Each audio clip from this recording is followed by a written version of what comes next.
رسول اللہ صلی اللہ علیہ وآلہ وسلم کی انقلابی اقدامات کا ذکر چل رہا ہے۔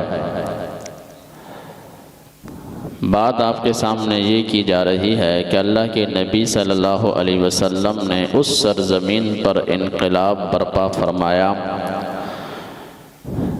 جو مادی لحاظ سے بھی ساری دنیا سے پیچھے تھے، معدنیات کے لحاظ سے بھی ساری دنیا سے پیچھے تھے، عقیدہ بھی ان کا ٹھیک نہ تھا، اخلاق بھی ٹھیک نہ تھے، لیکن نبی صلی اللہ علیہ وسلم نے عظیم الشان انقلاب برپا فرمایا۔ ان بھیڑ بکریوں کے چرانے والوں کو دنیا کا بادشاہ بنایا۔ اللہ رب العزت کی خلافت جو اللہ نے فرشتوں کے سامنے جس کا حوالہ دیا تھا کہ میں زمین میں اپنا خلیفہ بنانے والا ہوں، وہ عظیم الشان عہدہ خلافت ان صحابہ کرام کے حصے میں آئی۔ اب ظاہر بات ہے قرآن مجید نے کہیں یہ تو نہیں فرمایا کہ تم وہ کام نہیں کر سکتے جو میرے نبی نے کیا، بلکہ قرآن نے تو ترغیب دی ہے کہ میرے نبی کی زندگی میں تمہارے لیے نمونہ ہے۔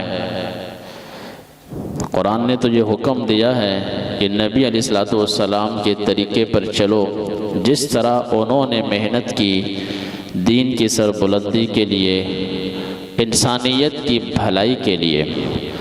لوگ یہ سمجھتے ہیں کہ دین کی محنت کا مطلب یہ ہوتا ہے کہ لوگوں کو پکڑ کے نمازی بنا دو، یا داڑیاں رکھوا دو، یا عورتوں کو برقع پہنا دو، یہ مطلب ہے دین کی محنت کا۔ نہیں، دین کی سربلندی کا مطلب سب سے پہلے اللہ کی توحید، عقیدہ ٹھیک ہو، اور دوسری چیز انسانیت کی بھلائی اور ہمدردی، یہ ہے دین کا مطلب۔ جتنے بھی ظلم و ستم ہو رہے ہیں معاشرے میں، ملک میں، قوم پر، دنیا میں، تمام ظلموں سے مظلوموں کو نجات دلانا، یہ ہے دین کی محنت کا مطلب۔ دین کی محنت کا مطلب یہ نہیں کہ لوگوں کو مسجد میں لے آؤ اور سارا دن ان سے ذکر کرواؤ، باقی انسانیت کے ساتھ کیا ہو رہا ہے، ظلم ہو رہا ہے، زیادتی ہو رہی ہے، اس سے ہمیں کوئی سروکار نہیں، یہ دین نہیں۔ تو رسول اللہ صلی اللہ علیہ وسلم نے یہی فرمایا۔ آپ نے سب سے پہلے کیا کیا؟ لوگوں کے عقیدہ توحید کو ٹھیک کیا۔ پہلی چیز، پہلا اقدام عقیدہ توحید۔ دوسرا اقدام کیا تھا؟ وہی معاشی ترقی، معاشی بہتری، ہر وہ عمل جس سے لوگوں کی جیبوں کو نقصان پہنچے، لوگوں کے مال کو نقصان پہنچے، اللہ کے نبی نے منع فرمایا۔ تیسری چیز وقت کی قدر و قیمت، اور چوتھی چیز انسانیت کی ہمدردی، غریبوں، مساکین، یتامہ، مسکین، بیوہ اور جتنے بھی معاشرے کے ستم رسیدہ افراد ہیں، سب کے ساتھ حسن سلوک کا حکم دیا۔ یہ ہے دین کی محنت کا مطلب۔ پانچویں چیز میرے بھائیوں، جو جس قوم کو دیمک کی طرح کھوکھلی کر دیتی ہے، وہ برائی، قوموں کو تباہ و برباد کرنے والی برائی، سب سے زیادہ انسان اسی برائی میں مبتلا ہوتے ہیں، وہ ہے تعصب۔ قرآن و سنت نے انسانوں کو تعصب سے نکالا۔ تعصب کا مطلب کیا ہوتا ہے؟ تعصب کا مطلب ہوتا ہے شدت پسندی، یا دوسرے الفاظ میں اپنے آپ کو بہتر سمجھنا دوسروں سے۔ کس بنیاد پر؟ اس کی مختلف بنیادیں ہوتی ہیں تعصب کی۔ قومی بنیاد پر، قوم کہ ہماری قوم اچھی ہے، دوسرے کی قوم خفیف ہے، ذلیل ہے، رذیل ہے۔ قومیت کی بنیاد پہ اپنے آپ کو دوسروں سے بہتر سمجھنا، تعصب۔ لسانی تعصب، زبان کی بنیاد پر کہ ہم انگلش بولنے والے ہیں یا ہم اردو بولنے والے ہیں، فلاں جو ہے وہ فلاں زبان کا ہے، ہم بہتر ہیں، اس کو بولتے ہیں تعصب لسانی زبانی، تیسرا جنسی تعصب جو کہ شیطان نے کیا تھا، ابلیس نے یہی حوالہ دیا تھا کہ میں آگ سے بنا ہوں، یہ مٹی سے بنا ہے، میں بہتر ہوں، انا خیر من خلقتنی من نار وخلقتہ من طین۔ یہ جنسی تعصب، یا مرد کو تعصب آ جائے عورت کے مقابلے میں کہ میں مرد ہوں یا عورت ہے، میں زیادہ اعلیٰ ہوں، زیادہ افضل ہوں، لہٰذا وہ عورت پہ ظلم شروع کر دے۔ جنسی تعصب۔ سیاسی تعصب، جس پارٹی کے ساتھ میں منسلک ہوں وہ صحیح کرے یا غلط کرے بس وہ پارٹی ٹھیک، اور جس سے میں منسلک نہیں ہوں وہ اچھا کام بھی کرے تو بھی غلط، یہ سیاسی تعصب۔ مذہبی تعصب، جس فرقے سے میں منسلک ہوں اس کی اچھائی برائی سب میرے لیے اچھائیاں، اور جس فرقے سے میں منسلک نہیں ہوں اس کی اچھائیاں بھی برائیاں بن جاتی ہیں۔ یہ مختلف قسم کے تعصبات ہیں، قومی، لسانی، جنسی، سیاسی اور مذہبی۔ تمام تعصبات سے قرآن مجید نے اور رسول اللہ صلی اللہ علیہ وسلم کی سنت نے انسانوں کو پاک کیا ہے۔ نہ قومی بنیاد پہ تعصب کیا جائے، نہ لسانی بنیاد پر، نہ جنسی بنیاد پر، نہ سیاسی بنیاد پر، نہ مذہبی بنیاد پر۔ سب سے خطرناک تعصب وہ مذہب کا تعصب ہے، باقی تعصبات پھر بھی اتنے خطرناک نہیں۔ کسی کو ذرا سا کہہ دو وہ مان لیتا ہے، کوئی اچھی برادری کا شخص ہے اسے تھوڑا سا سمجھا دو سمجھ جاتا ہے۔ زبانی تعصب بھی ذہنوں سے آسانی سے نکل جاتا، لیکن مذہبی تعصب نہیں نکلتا۔ بہرحال اللہ تعالیٰ نے تمام تعصبات سے بالاتر ہو کر کچھ کرنے کا حکم دیا۔ سب سے پہلے تو میں وہ آیات پڑھوں گا جس میں اللہ تعالیٰ نے انسانوں کو ایک جماعت قرار دیا۔ پہلی آیت سورہ حجرات میں، یا ایھا الناس، اے لوگو، انا خلقناکم من ذکر و انثی، ہم نے تمہیں ایک مرد اور ایک عورت سے پیدا کیا، تم سب کے سب ایک آدم علیہ السلام اور ان کی بیوی حضرت حوا کی اولاد ہو۔ وَجَعَلْنَاكُمْ شُعُوبًا وَقَبَائِلَ، ہم نے جو تمہارے قبیلے اور قومیں بنائی ہیں وہ محض تعارف کے لیے بنائی ہیں، لِتَعَارَفُوا، محض تعارف کے لیے، کوئی فضیلت کا معیار نہیں بنائی۔ ان اکرمکم عند اللہ اتقاکم، فضیلت کا معیار تقوی ہے، پرہیزگاری ہے، یہ فضیلت کا معیار۔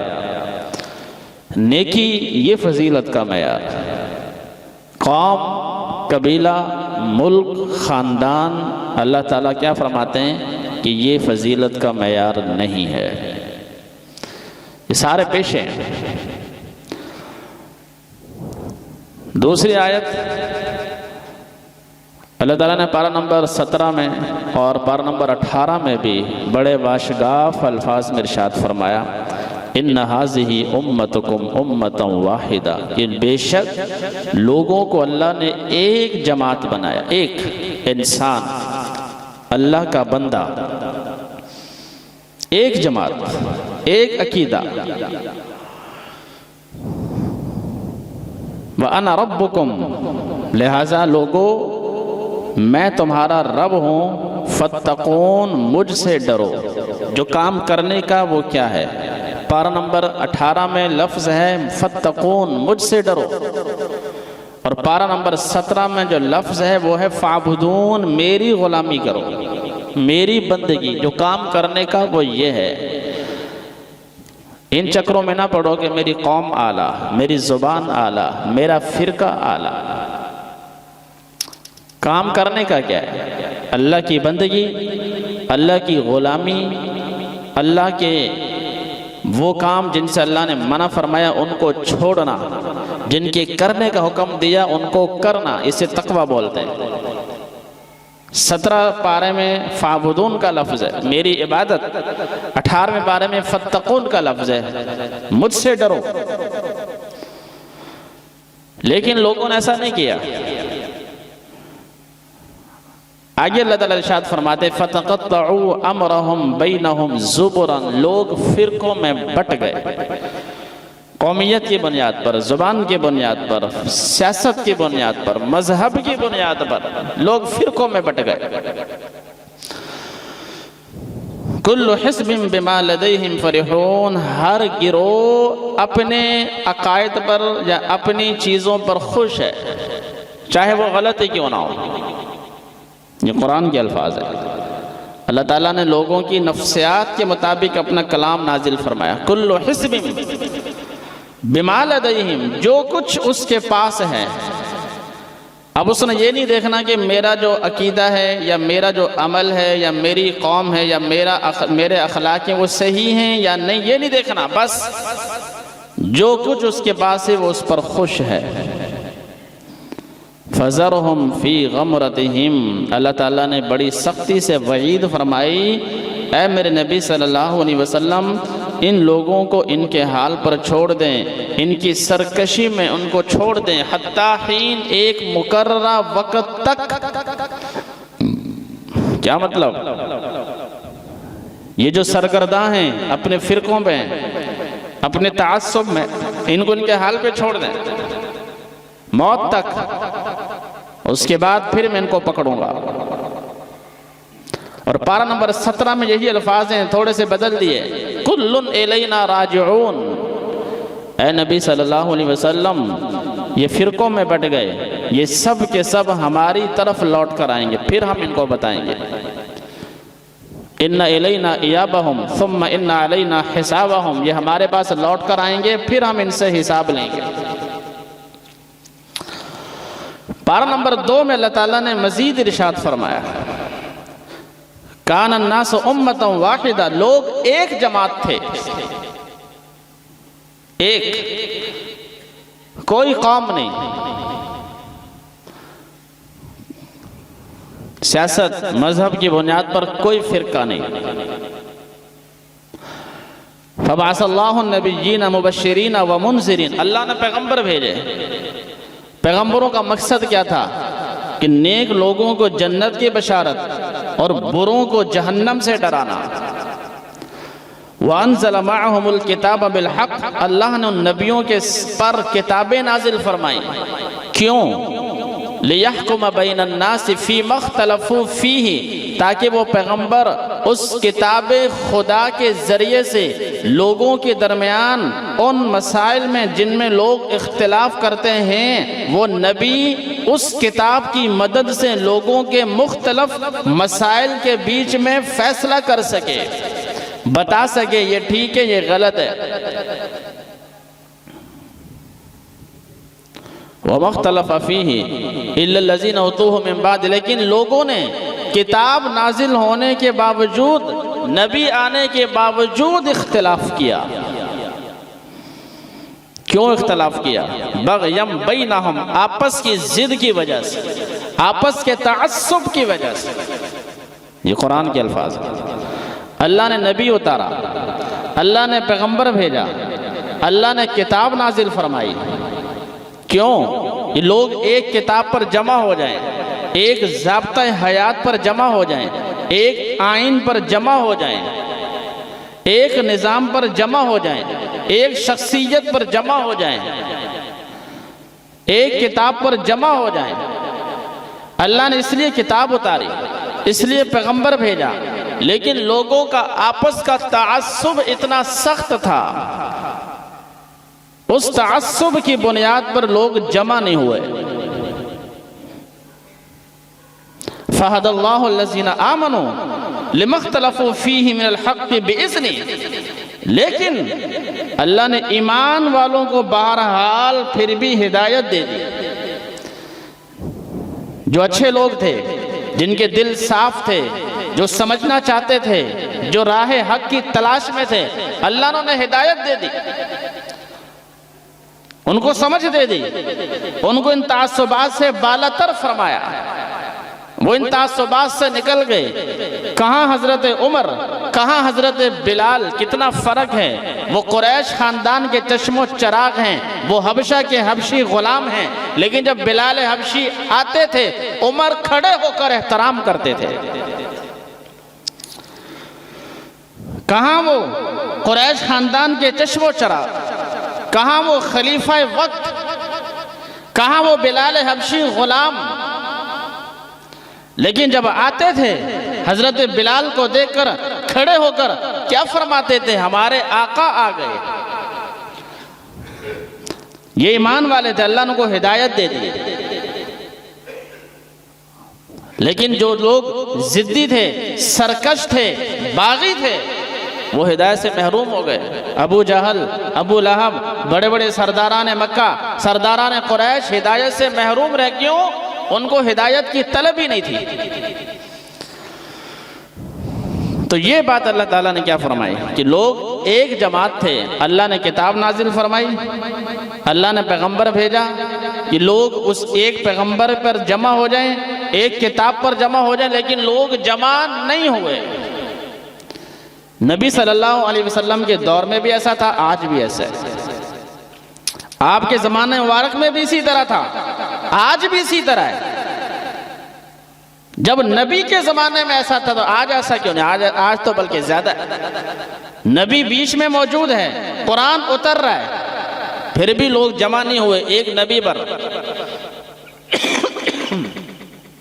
بلکہ میرے بھائیوں، تاریخ اسلام میں لکھا ہے کہ جھوٹے نبیوں نے جو نبی صلی اللہ علیہ وسلم کے زمانے مبارک میں دعوی نبوت کیا، مسیلمہ کذاب، اسود عنسی، سجاح اور لقیت، مختلف جنہوں نے نبوت کا دعویٰ کیا، اس کی بنیاد بھی یہ ضد تھی، تعصب تھا. انہوں نے کہا کہ قریش خاندان میں نبی آ سکتا ہے تو ہمارے اندر نہیں آ سکتا. بلکہ تاریخ میں جملے لکھیں، تعصب اتنا زیادہ تھا، وہ یہ کہتے تھے کہ قریش خاندان کے سچے نبی سے ہمیں اپنے قبیلے کا جھوٹا نبی زیادہ محبوب ہے. پتہ بھی تھا ہمارا پیغمبر جس نے دعویٰ کیا جھوٹا ہے، قوم کو پتہ تھا، لیکن ان کا جملہ دیکھیں، قریش کے سچے نبی سے ہمیں اپنے قبیلے کا جھوٹا نبی زیادہ محبوب ہے. یہی تعصب ہے جس کو قرآن منع کر رہا ہے.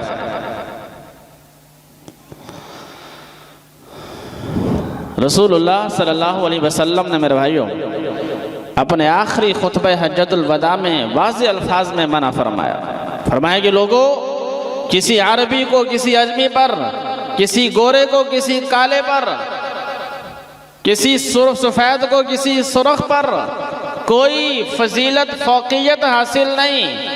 فوقیت صرف تقوی کی بنیاد پر ہے، اور اس کا اظہار بھی قیامت کے دن ہوگا. دنیا میں اس کا بھی اظہار نہیں. نمازیں پڑھنے والا، تہجد پڑھنے والا اس گھمنڈ میں نہ رہے کہ میں دوسروں سے افضل اور اعلیٰ ہوں. خیرات و صدقات و زکوٰۃ دینے والا اس چکر میں نہ رہے کہ میں دوسروں سے افضل ہوں. اس کا اظہار بھی قیامت کے دن ہوگا.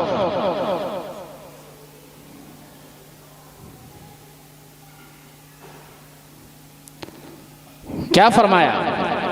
جب تلیں گے عمل سب کے میزان پر، جب تلیں گے عمل سب کے میزان پر، تب کھولے گا کہ کھرا اور کھوٹا کون ہے. جب میزان پر عمل تلیں گے، نامہ اعمال جب میزان پہ رکھا جائے گا تب پتہ لگے گا کہ کھرا کون ہے، کھوٹا کون ہے، اعلیٰ کون ہے، اشرف کون ہے، اور کامیاب کون ہے، ناکام کون ہے. یہ تب پتہ لگے گا. بلکہ پرہیزگاروں کو زیادہ حکم ہے اپنے آپ کو عاجز نیچا سمجھیں. نبی علیہ السلام کی مسنون دعا ہے، اللہم اجعلنی فی عینی صغیرہ وفی اعین الناس کبیرہ. اے اللہ کریم، مجھے اپنی نظروں میں چھوٹا کر دے، لوگوں کی نظروں میں بڑا کر دے. لوگ ٹھیک ہے مجھے بڑا سمجھے، لیکن مجھے اپنی نظروں میں چھوٹا کر دے، میں اپنے آپ کو چھوٹا سمجھوں. اس لیے آپ نے واضح الفاظ میں ارشاد فرمایا کہ کسی کو کسی پر کوئی فوقیت حاصل نہیں، نہ قوم کی بنیاد پر، نہ رنگ کی بنیاد پر، نہ مال کی بنیاد پر، نہ سیاست کی بنیاد پر، نہ حکومت کی بنیاد پر۔ بنیاد کیا ہے؟ اللہ نے بیان فرما دی، تقوی پرہیزگاری۔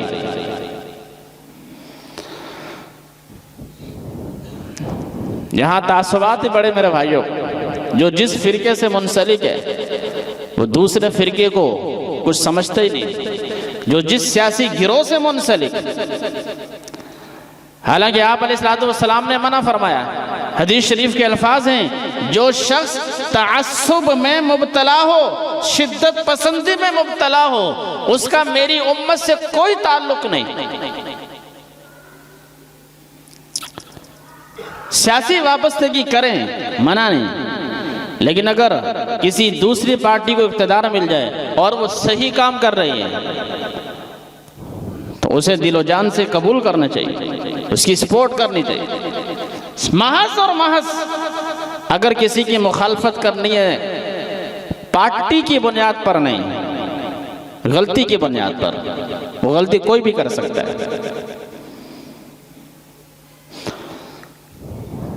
آپ علیہ السلام نے کیا فرمایا؟ اتنی محبت کسی فرقے سے، کسی جماعت سے کہ جو تمہیں اندھا اور بہرا کر دے، اللہ تعالیٰ کو ایسی محبت نہیں چاہیے۔ یہود و نصارہ نے انبیاء سے محبت کی، اسی محبت کا نتیجہ تھا انبیاء کو الوہیت کا درجہ دے دیا۔ قوم نوح کو بزرگان دین سے محبت تھی، سورہ نوح میں ان 5 کا نام بھی ذکر ہے، وہ 5 اللہ کے ولی تھے، نیک بندے تھے۔ قوم نوح نے ان 5 بزرگان دین سے محبت کی، اور اس محبت کے نتیجے میں ان بزرگان دین کو خدا کا درجہ دے دیا۔ اللہ نے ناپسند کیا، اسے شرک قرار دیا۔ یہود و نصارہ کی اس عقیدہ کو شرک قرار دیا۔ ایسی محبت جو تمہیں اندھا اور بہرا کر دے۔ تو یہ میرے بھائیوں تعصب کے جو جراثیم ہیں یہ نہایت خطرناک ہے میرے بھائیوں، اس سے نکلنا چاہیے۔ ہمیں دین نے، قرآن اور سنت نے راستہ کیا دیا ہے؟ وہ راستہ اللہ نے متعین کر دیا ہے، تقوی اور پرہیزگاری، عبادت، بندگی خدا کی، عقیدہ توحید ٹھیک ہو، اپنے اعمال ٹھیک ہوں، اپنے اخلاق ٹھیک ہو جو قرآن نے بیان کیا ہے۔ فرقے کی بنیاد پر اپنے آپ کو اعلیٰ اور افضل مت سمجھو، دوسرے کو حقیر مت سمجھو۔ اسی کو شاعر نے بڑے اچھے انداز میں بیان فرمایا تعصب سے بچنے کے لیے۔ فرمایا، ڈرایا کس نے؟ رسول اللہ صلی اللہ علیہ وسلم نے، کیونکہ بات چل رہی ہے آپ صلی اللہ علیہ وسلم کی، آپ کی انقلابی کوششوں کی۔ وہ کون سے اعمال ہیں جن کی بنیاد پر انقلاب آیا عرب کی سرزمین پر؟ وہ چیزیں چل رہی ہیں۔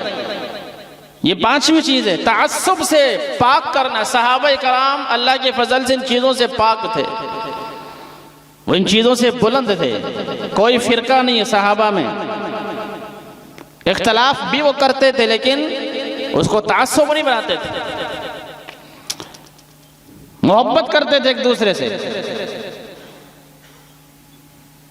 فرقے کی بنیاد پر یا سیاست کی بنیاد پر اختلاف نہیں کرتے تھے، جھگڑے اور فساد ایسا نہیں کرتے تھے۔ ڈرایا تعصب سے ان کو یہ کہہ کر،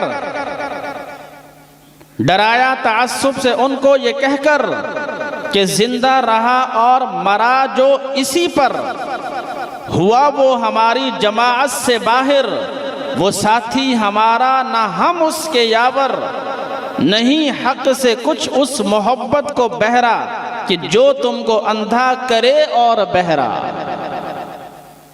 اس کا خلاصہ یہی ہے کہ جو اس تعصب پہ زندہ رہا اور اسی تعصب پر مرا، اس کا میری امت سے کوئی تعلق نہیں، میری جماعت سے، یہ حضور فرما رہے ہیں میری جماعت سے کوئی تعلق نہیں۔ اللہ تعالیٰ کو ایسی محبت سے کوئی واسطہ نہیں جو محبت تمہیں اندھا اور بہرا کر دے۔ ٹھیک ہے اپنے فرقے سے محبت کریں، آپ جس فرقے سے منسلک ہیں، جس سیاسی جماعت سے منسلک ہیں، جس خاندان قبیلے سے آپ منسلک ہیں، محبت کریں، لیکن اس حد تک محبت کیا آپ اندھے اور بہرے ہو جائیں؟ اس حد تک محبت کہ آپ کو اس کے علاوہ کچھ اور نہ نظر آئے نہ کچھ سنے، یہ غلط ہے۔ اپنے ذہنوں میں وسعت پیدا کی جائے، ذہن وسیع ہو۔ وسیع میرے بھائیو تب ہوگا جب ہمیں قرآن کا علم آئے گا۔ قرآن مجید کلام کس کا ہے؟ رب ذوالجلال کا ہے۔ اس کا کلام بھی انسانی ذہنوں میں وسعت پیدا کرتا۔ ابھی جو میں نے آپ کے سامنے 4-5 مقامات سے آیات پڑھی ہیں، اگر ہمیں وہ سمجھ میں آ جائیں تو کتنی وسعت ہے۔ اللہ نے صاف فرمایا یہ لوگ ایک جماعت تھے، لوگ ایک امت تھے۔ اللہ نے پیغمبر بھیجے، اللہ نے کتابیں بھیجی تاکہ لوگ اختلافات کو بھلا کر ایک شخصیت پر جمع ہو جائیں۔ ہمارے نبی کون ہیں؟ محمد مصطفیٰ صلی اللہ علیہ وسلم۔ قرآن ایک، نبی ایک، پھر اختلاف کس چیز کا؟ اور اگر اختلاف کرنا ہے تو کریں، لیکن اس حد تک کہ اندھے اور بہرے ہو جائے، دوسروں کو غلط سمجھیں، دوسروں کی نمازیں خراب، اپنی نمازیں ٹھیک، فوراً فتویٰ۔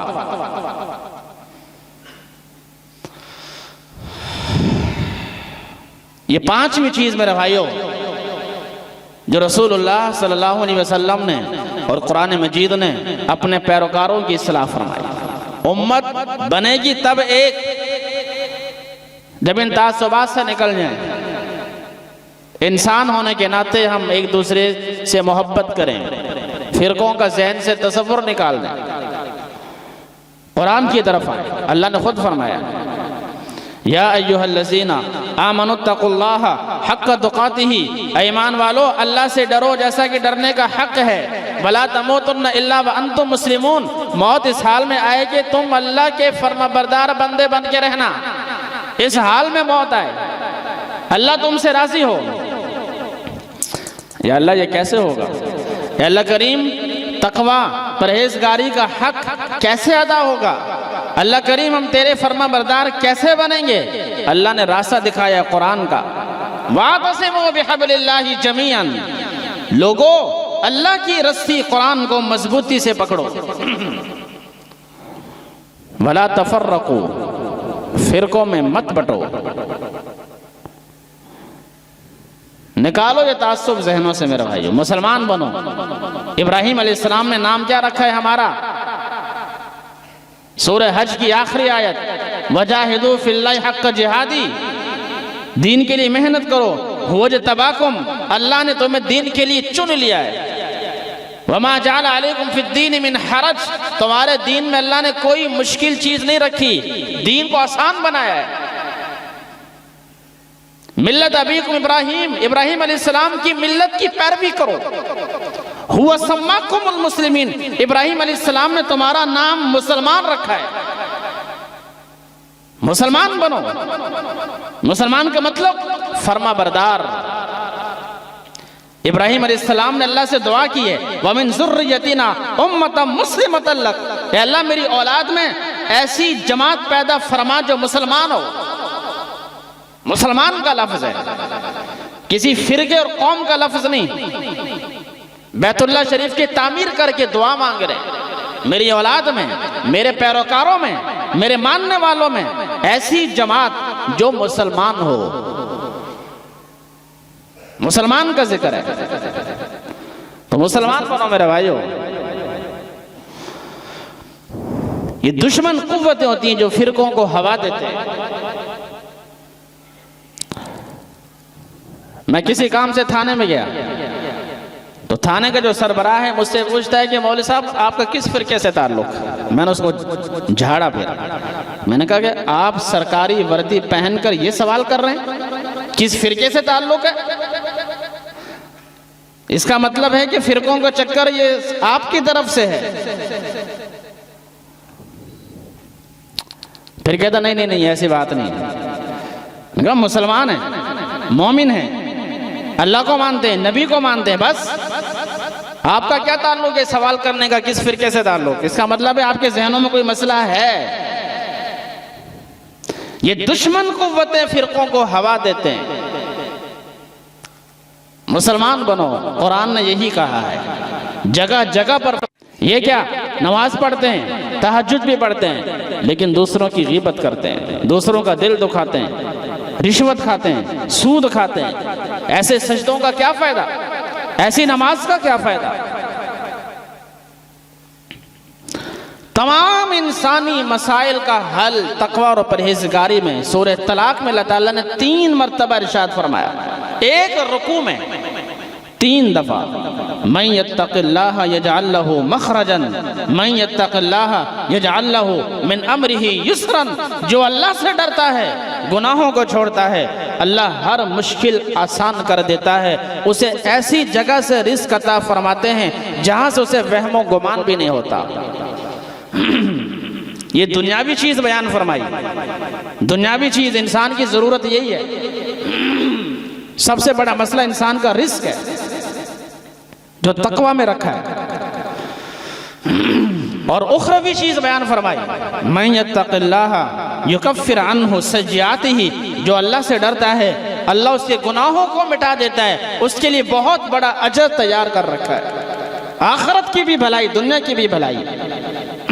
صحابہ کرام نے اس چیز کو اپنایا، اللہ نے دنیا بھی دی، اللہ نے آخرت بھی دی۔ وہ ابو ہریرہ رضی اللہ تعالی عنہ جو بھوک کی وجہ سے بے ہوش پڑے رہتے تھے، وقت آیا کہ قیمتی لباس سے اپنے ناک کو صاف کر رہے ہیں۔ وہ صحابہ جو بھوک کی وجہ سے پیٹ پر پتھر باندھتے تھے، وہ وقت بھی آیا کہ مسجد نبوی کے صحن میں سونے چاندی کے ڈھیر لگے ہوئے۔ اللہ نے دنیا بھی دے دی، آخرت بھی دے دی، کیا اللہ ہمیں نہیں دے گا؟